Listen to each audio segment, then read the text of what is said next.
नील राजे, राजे देखो तो कौन आ गया है।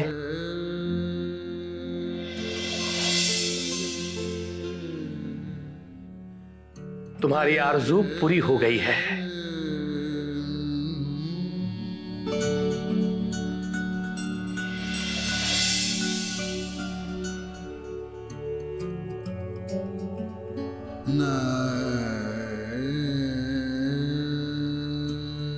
रागिणी,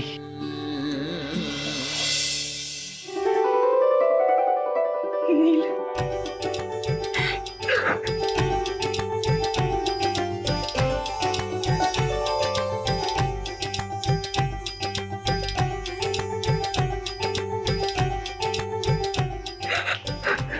कसा आहेस तू?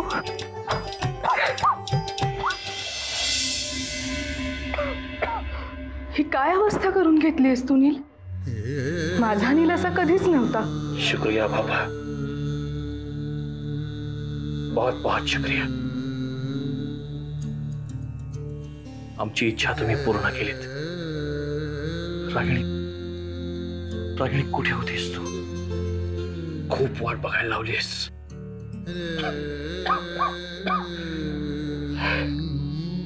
पण हरकत नाही, आमची शेवटची इच्छा होती तुला पाहायची।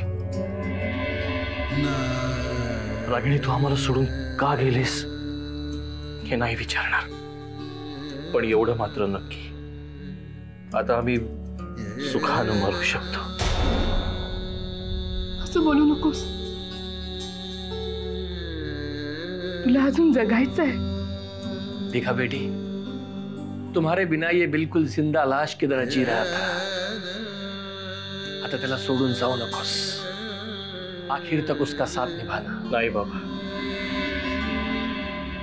रागिणी आता मला सोडून कुठेही जाणार नाहीये। मलाही आता जगायचंय तुझ्यासाठी, आपल्या स्वप्नांसाठी।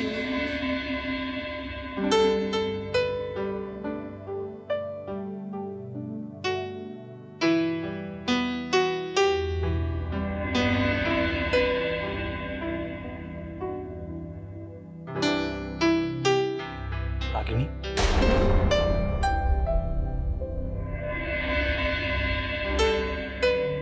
रागिणी, रागिणी, रागिणी थांब, मला सोडून जाऊ नकोस। रागिणी थांब, रागिणी, रागिणी थांब, जाऊ नकोस मला सोडून। रागिणी थांब, मला सोडून। क्या हुआ बाबा, क्या हुआ बाबा? रागिणी सोडून चालेल तिला, प्लीज थांब थांब थांब। ख्वाब देख रहे थे।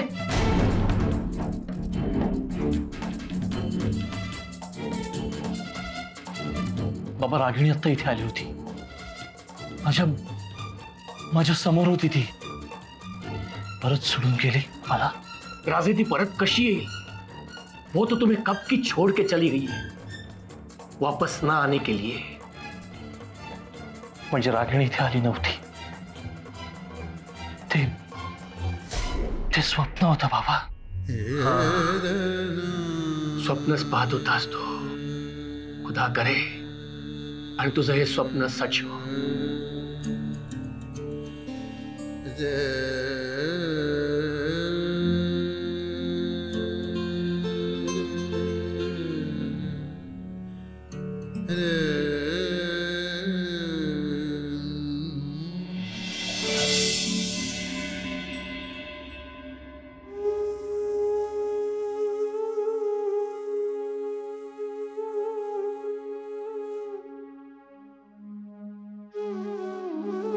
मला माहितीये तुझं विक्रमादित्यवर खूप प्रेम आहे, त्यामुळे मी विक्रमादित्यबद्दल किंवा तुमच्या लग्नाबद्दल तुझ्या मनाविरुद्ध काही बोलले की तुला माझा खूप राग येतो। नाही म्हणजे मी समजू शकते, पण तरी मी तुझ्याशी हे सगळं बोलतेय, तुझ्या लग्नाला विरोध करते, कारण मी तुझ्यामध्ये मला स्वतःला बघते। माझा आजचा वर्तमान काळ तुझं उद्याचं भविष्य काळ असणार आहे, म्हणून मी या लग्नाला विरोध करतेय। देवयानी, तू लग्न करायला तर निघालीस, पण चुकून जर रागिणीचं बोलणं खरं ठरलं तर? आठवतंय ना ती काय म्हणाली ते? तिचा वर्तमान तेच तुझं भविष्य. नाही, आता काहीही झालं ना तरी मी माघार घेणार नाही. नाही ते ठीक आहे, तू माघार घेऊ नकोस, पण एक गोष्ट लक्षात ठेव, जसं तुझं विक्रमादित्यवर प्रेम आहे तसंच तिचं नील भैयांवर प्रेम होतं. तरीही जे झालं ते झालं, आता त्यावर विचार करण्यात काहीच अर्थ नाहीये. मी विक्रमशीच लग्न करणार. आणि हो, नील भैया आणि रागिणीला सुद्धा एकत्र आणायचंय, त्यामुळे मी आता जास्त वेळ फुकट नाही घालवणार.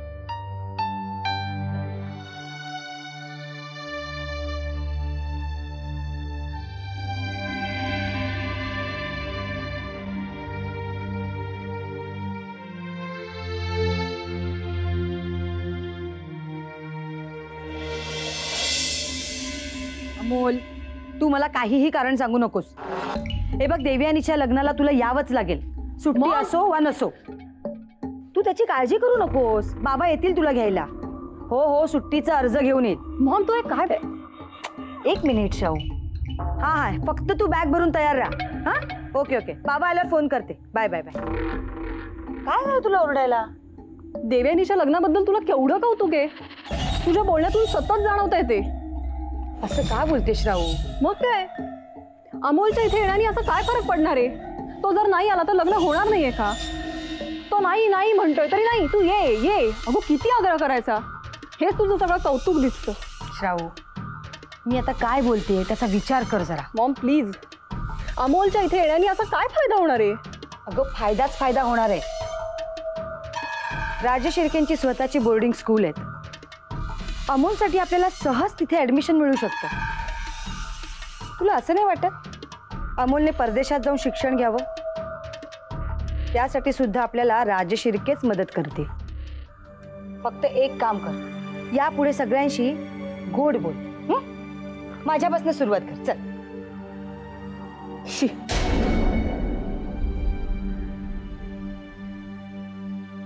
कसं होणार आहे या मुलीचं कोणास ठाऊक.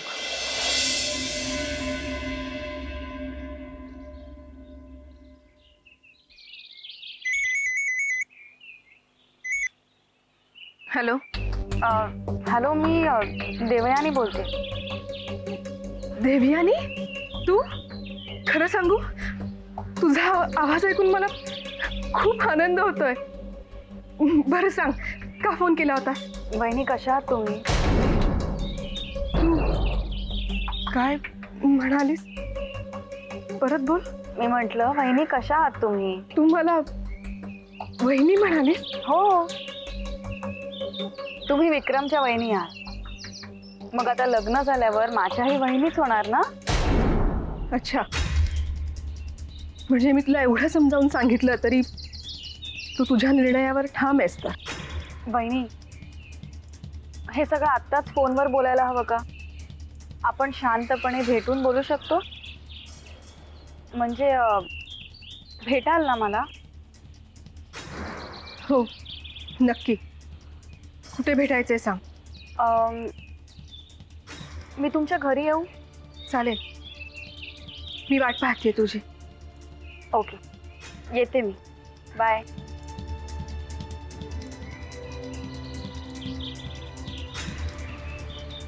माझ्या एक लक्षात येत नाहीये, माझ्या बाबतीत जे घडलं ते मी सगळं तुला सांगितलंय तरी विक्रमशी लग्न करण्याचा विचार तू करूच कसा शकतेस? देवयानी, तू शिकलेली आहेस, अगं थोडा तरी विचार कर. वहिनी, इनफॅक्ट तुम्हाला भेटल्यानंतर आणि तुमच्याबद्दल कळल्यानंतर माझा प्रेमावरचा विश्वास आता अजून वाढलाय. देवयानी, तू काय बोलते तुझं तुला तरी कळतंय का ग? हो, कळतंय. वहिनी, फक्त त्या घटनेकडे माझा बघण्याचा दृष्टिकोन वेगळा आहे. एका माणसाच्या स्वार्थामुळे तुम्हाला तुमच्या पतीपासून वेगळं राहावं लागलं, पण वेगळं राहूनही नील भैयांवरचं तुमचं प्रेम कमी झालं नाही ह्याचं मला जास्त कौतुक वाटतं. असं बोलणं खूप सोपं आहे देव्याने, पण जेव्हा असं जगायची वेळ येते ना तेव्हा जे दुःख होतं ते तुला नाही कळणार. मला फक्त एवढंच कळतं वहिनी की प्रेमामध्ये एवढी ताकद असते की सावित्री समोर यमराजाला सुद्धा हार मानावी लागली होती. आणि म्हणूनच माझा निर्णय ठाम आहे. मी विक्रमशीच लग्न करणार. पण हां, हे लग्न तेव्हाच होईल जेव्हा तुम्ही आणि नील भैया एकत्र आम्हाला आशीर्वाद द्याल. ते शक्य नाही. का शक्य नाहीये? भैया साहेबांचा स्वभाव तुला माहितीये ना. नाही वहिनी, आता माघार नाही. तुमच्या प्रेमावर तुमचा विश्वास आहे ना. मग आणि राहिला प्रश्न भैया साहेबांचा, तर ते तुमचं काहीही बिघडवू शकणार नाही. तुमच्यासाठी त्यांना विरोध करायला मी समर्थ आहे.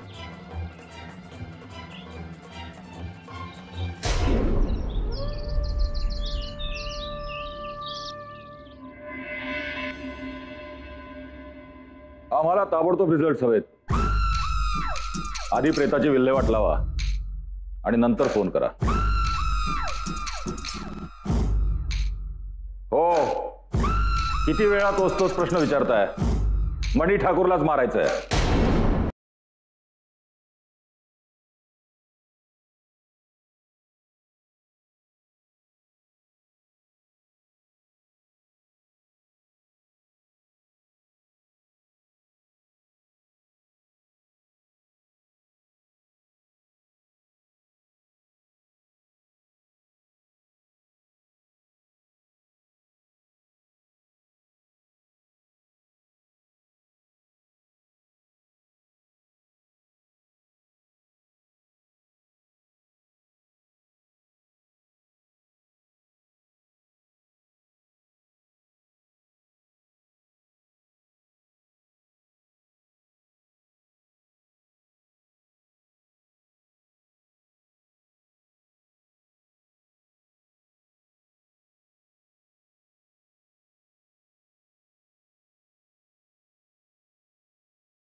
तुम्हाला मध्ये पडायला कोणी सांगितलंय?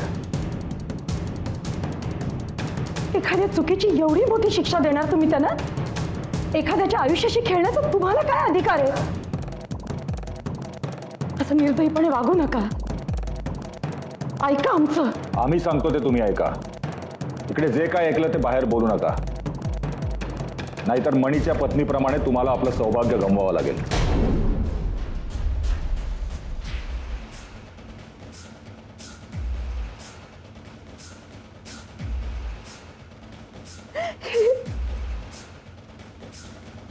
विक्रम भाऊजी, तुम्हाला पटतं यांचं वागणं?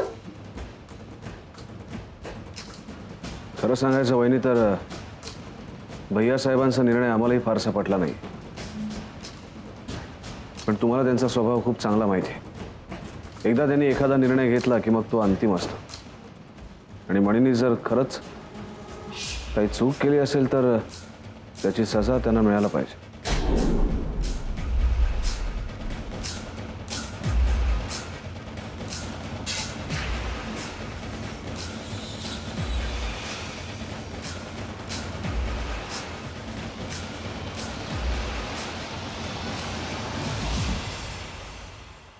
काय मजा आली ना वहिनी? आणखीन आपल्याकडे थोडा वेळ असता ना तर देऊच्या लग्नाची खरेदी आणखीन डिस्काउंट मध्ये झाली असती. काय बर्थ आहे माझी, पाहिलीत ना? तुम्ही देऊच्या लग्नाच्या खरेदीला गेला होतात? हो, जाताना आम्ही तुम्हाला सांगूनच गेलो होतो बाबा. तसं विसरलो असेल मी. वहिनी, बाबांना त्यांच्यासाठी आणलेले कपडे दाखवा ना. हो, दाखवते ना. यात आहे ना. हा,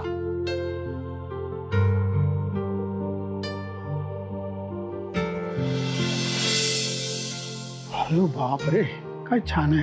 वाव, तर मस्त शर्ट आहे. रंग पण छान मिळाला नाही. माझ्यासाठी काय नाही आणलं? साक्षी तू गडबड करू नकोस. बाबांना सगळी खरेदी दाखवू ना, तेव्हा तुझेही कपडे बघायला मिळतील तुला. बाबा, देऊसाठी साडी आणलीये. विधीला लागेल ना? हो बरोबर. थांबा, मी दाखवते तुम्हाला. थांबा, मी बघते. अगं साक्षी या पिशवीत आहे. तिकडे अगं किती महाग शर्ट घेतलास माझ्यासाठी. असू दे. हो, आवडला ना तुम्हाला रंग? वाव, काय मस्त साडी आहे ना? असणारच. 800ची आहे. साक्षी, ही साडी खास काकाकडून ना. काका मस्त आहे. मी देऊला सांगते. देऊ, हळूहळू जरा. हे तुझ्या लग्नाच्या वेळेस पण अशीच खरेदी करू आपण. हा, देऊ बघ काय मस्त ना साडी. बाबा तुम्हाला आवडली ना खरेदी? अरे म्हणजे काय, असं काय म्हणतोस? खरं तर मलाही खरेदीला यायचं होतं. म्हणजे देऊसाठी माझं ठरलेलं गिफ्ट घेतलं असतं. दादा तुम्ही काय देणार आहात देऊला? सस्पेन्स आहे, सस्पेन्स. हो ना, त्यानंतर साक्षी जाईल आणि मग माझे श्राऊ सुद्धा जाणार. ते सगळं खरं आहे, पण आपली देऊ ज्याच्याशी लग्न करणार आहे तो आहे तरी कोण?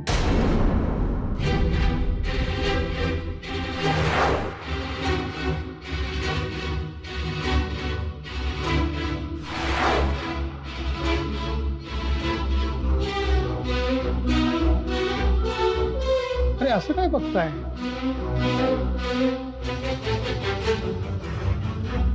अरे आजारपणातून बरं होत असताना एखादी महत्वाची गोष्ट नेमकी आठवत नाही बघ. तुम्ही देऊच्या लग्नाबद्दल सांगितलं तसं नवऱ्या मुलाबद्दल पण सांगितलं असणार, पण आता नेमकं आठवत नाही. बाबा तुम्हाला सांगितलं ना मी, देऊ विक्रमादित्य राजे शिर्केंशी लग्न करते.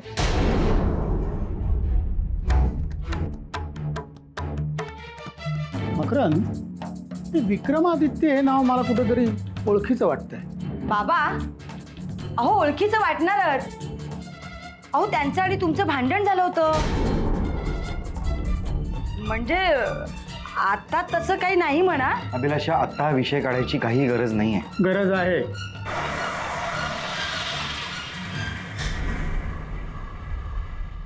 अभिलाषा तू बोल. नाही म्हणजे मधल्या काळात काय घडलं ते तुम्हाला माहित नाही म्हणून मी सांगितलं. हो अभिलाषा तू बोल. शाळेत बॉम्बस्फोट झाला, त्याची जबाबदारी स्वीकारून तुम्ही जेलमध्ये गेलात.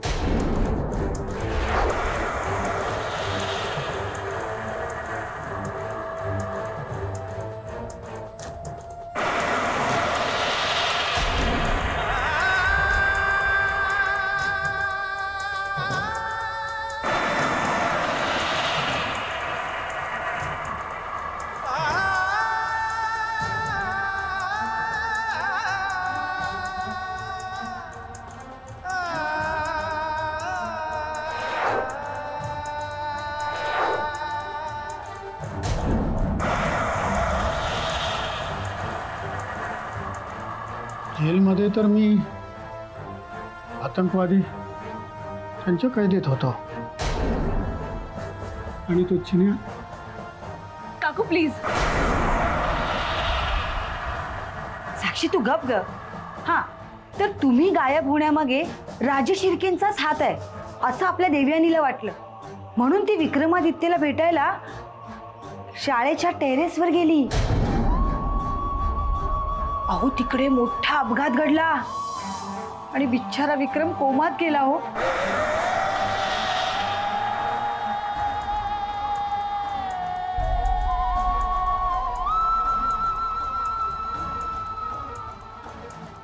आणि हो जसा तो शुद्धीवर आला तसा तो मागचं सगळं वैर विसरला.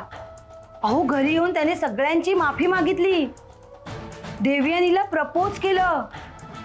कळतंय ना बाबा, विक्रमादित्य राजशिर्केने देवयानीला प्रपोज केलं. एक मिनिट.